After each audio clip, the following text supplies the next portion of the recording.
In 1977, I arrived at Highlands North Boys High School in Johannesburg. I was 12 years old. I found myself in a strange and frightening place, but it was also a world of unexpected pleasures. This is the story of my high school years and what they meant to me. Welcome to the Luke Alfred Show. I have 30 years of experience on the front lines of sports journalism, covering some of the biggest games in cricket, rugby, the FIFA World Cup, and even the Olympic Games. Come and join me as we learn about the greatest sports stories you've never heard. I'm Luke Alfred, and welcome to the show. Even now, nearly 50 years later, my recollections of the December holidays before the January start of my first high school term is one of incremental terror. At some point after Christmas, I realized that my blissfully indulged primary school days in Johannesburg were well and truly over, and my fear began to thicken. It was 1977, and frighteningly soon I would need to join all the other boys from the local primary schools: Bramley, Fairmount, Fairways, H.A. Jack, Houghton Primary, Orange Grove Primary, and Norwood, and take my place on the lowest rung of the high school ladder. I'd heard bewildering things about high school. It was a strange place, both highly disciplined and volatile. It was full of casual bullying. Some of the boys shaved. Some, if 18 in matric, were given special dispensation to park their cars on the school grounds. Rugby, a sport I knew nothing about, was played to the point of obsession. I fretted and hoped with a kind of craven hopelessness that my first day would never come. On the last day of school holidays, Michael, Elias and I did a dry run before the start of term. Michael was my best friend, or was to become my best friend. We timed our walk up the hill to Highlands North Boys High School in Johannesburg to make sure we weren't late the following morning. On the day itself, we dressed in long grey trousers and knotted our ties before putting on our blazers with the slightly long sleeves. "You'll grow into it," said Mom breezily, feeling both smart and awkward in our new shoes. High school blazers smelt different to primary school blazers, which were thicker and made of more wool. These blazers had the tang of unwashed newness about them. They rustled more. They felt strange. Everything did. Our blazers were nighttime blue with thin white stripes and earned us the nickname of the Butcher Boys in and around northeastern Johannesburg. There was a white eagle on our breast pockets with the motto Robor et Dignitas. Latin wasn't our strong suit. Craftily, or so we thought, we translated our school motto into Rob with Dignity. As we were to learn in the days, months and years to come, blazers were vital in helping to perpetuate the school's subtle caste system. You could get academic and sporting scrolls to stitch, or for your mother to stitch, beneath your blazer breast pocket. You might even receive braiding or piping for half honours. If you were a schoolboy guard, you wore a white honours or full colours blazer, although I'm not sure you were allowed to wear it every day. This elevated you glowingly above the sea of humdrum blue. Shortly after we arrived at school that bright January morning in 1977, something happened which I will take with me to my grave. The new boys were divided into classes and told to wait while the rest of the school filed into the school hall for the first assembly of the year. Everyone in the school except us, the timid standard sixes, was seated in the hall when we were told to file into the hall from the back. This we did, walking in a line down the center of the hall with seated boys on either side of us. It was like walking into the deepest, darkest part of a long, thin cave. First we filed past the matrics who filled the back rows. After that the standard nines seated in front of them. Further in were the standard eights, and finally the standard sevens.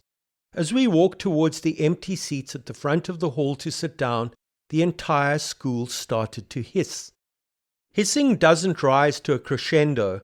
It simply proceeds along the same plane of spite, so you can never look forward to a point where it reaches its peak and falls away. As we walked, the combined school carried on hissing. They seemed to enjoy it. I had never been hissed at before. The only thing that hissed at my old primary school was the odd stray cat. I was dumbfounded, reduced. As I think back on the incident, I'm even more amazed that the hissing was condoned by the headmaster and his staff, no doubt seen by them as a harmless moment of initiation. The headmaster was an Irishman called John O'Mara, who stood imposingly before us on the stage that first morning.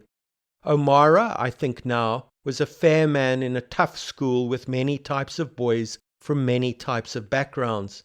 I'm not exactly sure what his talents were, but as I think about it, I suspect that one of his strengths was a talent for minor theatrics. Often he would loiter unseen around corners as classes shuffled down the school corridors between periods, looming out of the shadows as you changed direction or charged down the stairs. Behind his back he was nicknamed Batman because he always wore his academic gown. His features were ruddy. He had a heavy smoker's nicotine-stained fingers. His teeth were a ghastly yellow. There was the ghost of a widow's peak in the thinning hair he combed back off his forehead. He took pleasure in surprising us. The school was not without academic rigour, but it was sport that O'Mara really loved. He watched cricket attentively, pretended hockey didn't exist, but became almost animated when it came to first 15 rugby fixtures. I even remember him offering opinions and advice on the rugby, something he would never have done for any other sport. Blazers, their colour and what was on them, were not the only thing that conferred status and difference. Some boys painted their canvas satchels with peace signs. Jimi Hendrix and Carlos Santana profiles were popular. Some managed to smuggle in Bob Marley or Rastafarian iconography in the form of stickers on their lunchbox. Tiny Bruce Lee, many boys in suburbia were fascinated by him, stood tall. Along with their white blazers, some of the first 15 rugby players wore brown brogues rather than the crepe-soled grasshopper shoes favoured by most of us. They pushed drawing pins into the soles of these brogues so you could hear the slow menace of their walk from a classroom or two away. Theirs was the long walk to freedom. They were saying, "I am in your school, but not of it." Maybe O'Mara and the young woman teachers of the school, who were mercilessly harassed and flirted with and were subject to every conceivable form of crude innuendo, should be looked at again. School was a Darwinian jungle for them too. First 15 rugby players were difficult to fathom. They seemed to enjoy being noticed, but sometimes they enjoyed being left alone. You might not think it, given that you had been hissed at only a month or two before, but being left alone was a two-way street. Early that first year, the under-13A cricket team and the second cricket team shared a bus for a Saturday fixture away to Potchefstroom Boys High, about 120 kilometres from Johannesburg. The second cricket team was made up of a fair number of first 15 rugby players, who made sure to convey in a variety of subtle and not so subtle ways that playing cricket was way, way beneath them. By playing cricket they were simply biding their time in an obtuse netherworld, not that they would have used either word, of course, of 6-ball overs and leg before decisions before rugby season began. As we left Highlands North early that Saturday morning for our journey to Potchefstroom, they took up residence at the back of the bus. Come to think of it, they might have taken up residence at the back of the bus before we left for Potch, so matter-of-fact was their entitlement. But let us simply say that you did not share their space or indeed even dare look in their direction. Talking to them was forbidden, although the etiquette of the school obliged you to answer them if barked at or summoned. Some of them made you call them sir. Never could you talk back. Taunts and challenges from boys in the back of the bus were potentially endless. I didn't yet know the words to the school's rugby war cries. I'm not sure I even knew who was that year's head boy, who was the first 15 rugby captain. That I didn't know either. To my relief, I was never asked any of these questions because I scored 80-odd for my team and we won the match. They were not going to pick on a youngster who had scored 80-odd, beckon him hither and get him to do as many push-ups as he could manage on the trip home. I was tall and gangly, what my mother called skin and bone, and push-ups weren't my thing. At the first hint of a push-up, I would most likely fall down.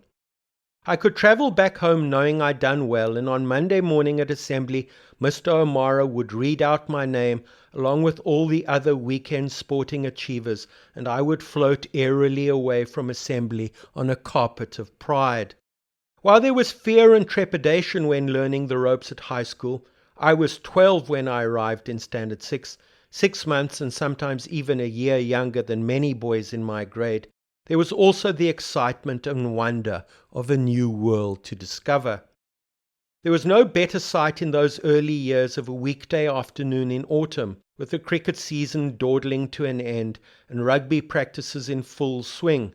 In the soft light of remembrance, I can see it clearly. First frosts have bleached the kikuyu grass on the main rugby field beneath the jacarandas.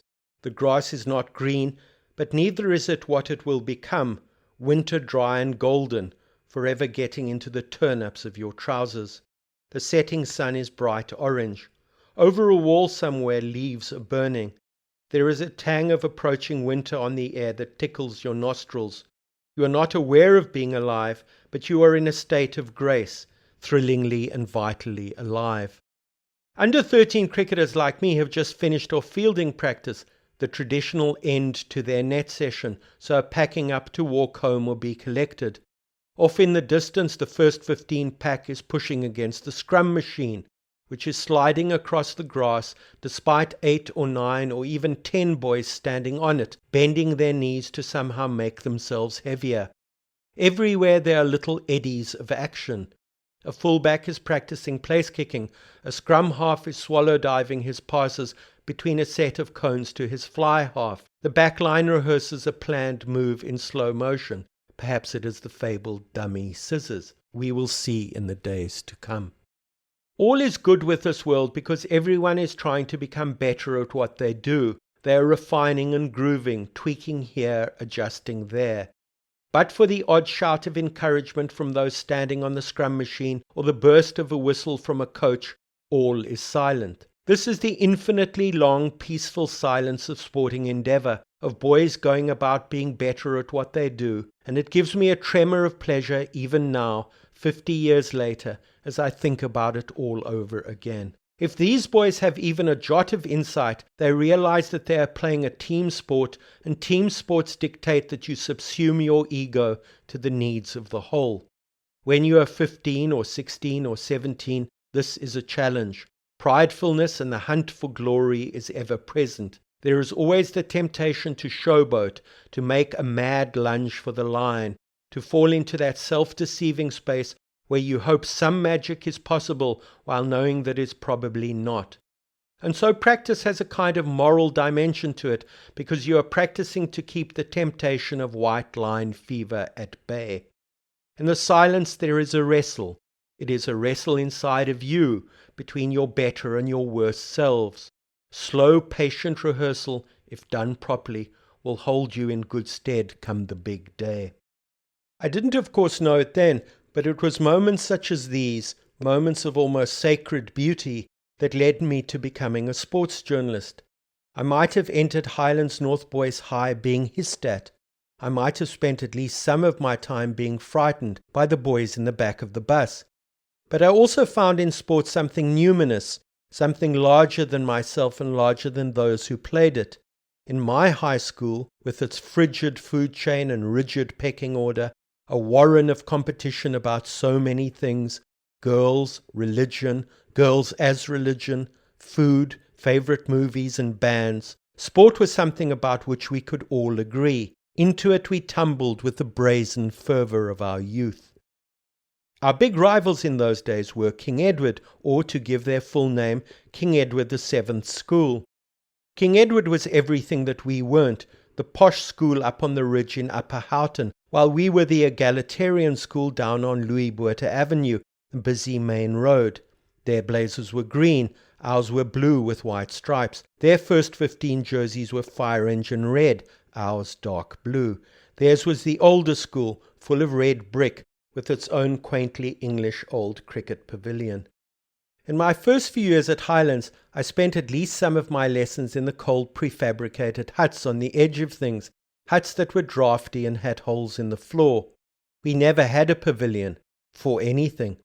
We saw them as Protestant snobs. They saw us as the heathen unwashed, full of Portuguese and Lebanese and Italian boys and Jews, of which there were only a handful at King Edward. We didn't like them and they didn't like us, and we played our mutual antipathies to perfection on the sports field.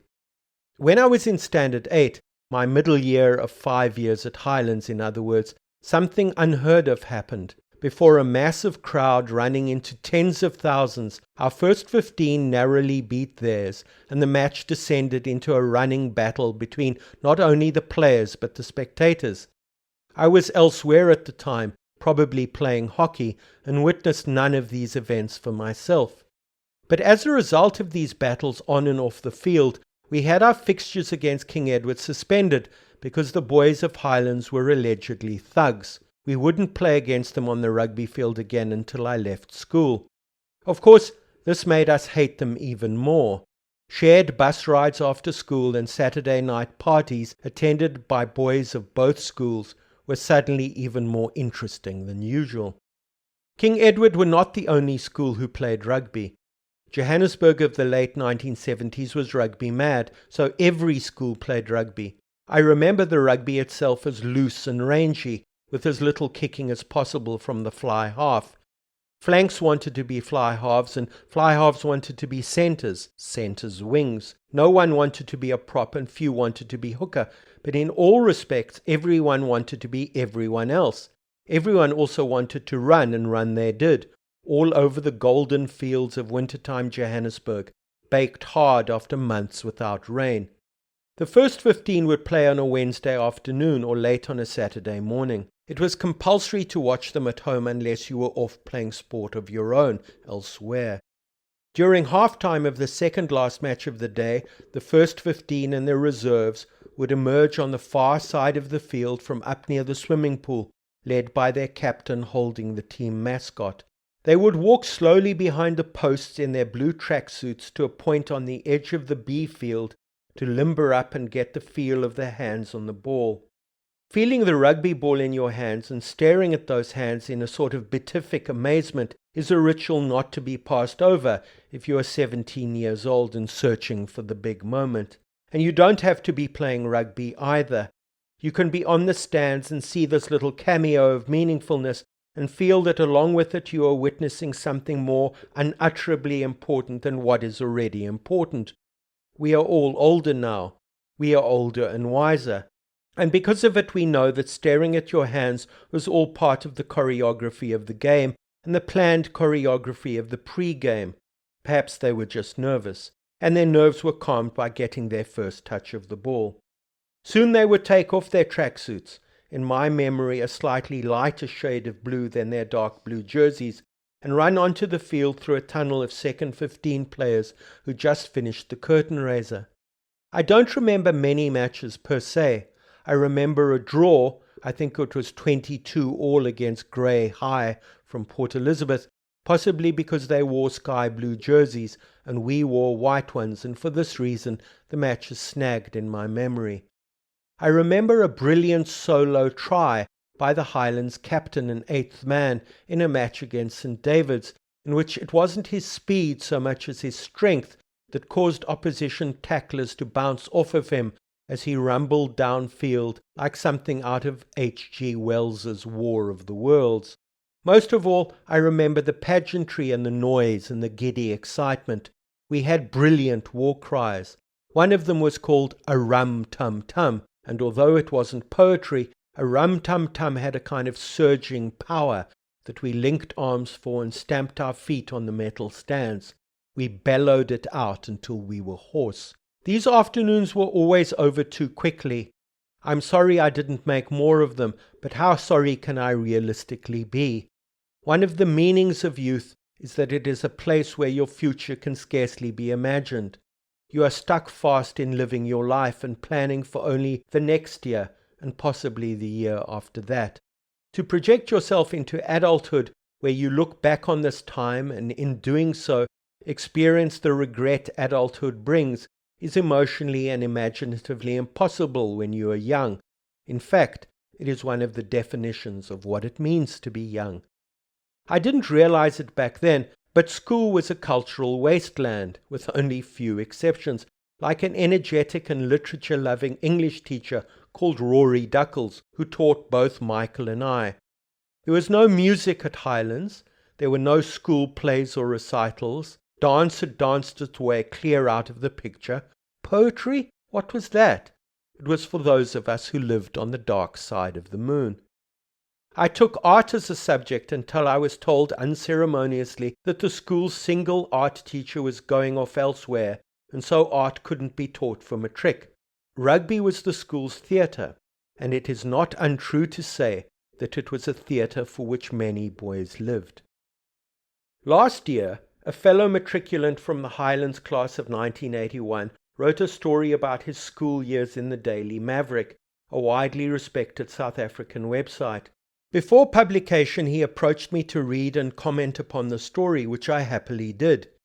His story was about his guilt at a nasty racial incident, and so an exorcism of sorts. This I see now, but that's not what concerns me here. What concerns me is the fact that he wrote that the school didn't touch him and was a waste of 5 years, something I mildly disagreed with then and strongly disagree with now. School wasn't a waste for me. It wasn't a waste of time because it was a microcosm of much that is both good and bad in the world. It's best to be exposed to such things as soon as possible. But it also wasn't a waste because life lived, even with minimal reflection, is never a waste. As boys at Highlands North Boys High, between 1977 and 1981, we were part of something unique, something warped, something strange and at times even beautiful. Apartheid was in full swing, and it coloured our days with cadets and bomb drills and a grotesque fear of black people out of all proportion to what was decent or normal. They were blissful, unexamined days, sharp with fear as I arrived at school, sharp with the simple joy of being alive in a time and place like none other, of feeling the force of life in our young bodies and playing sport.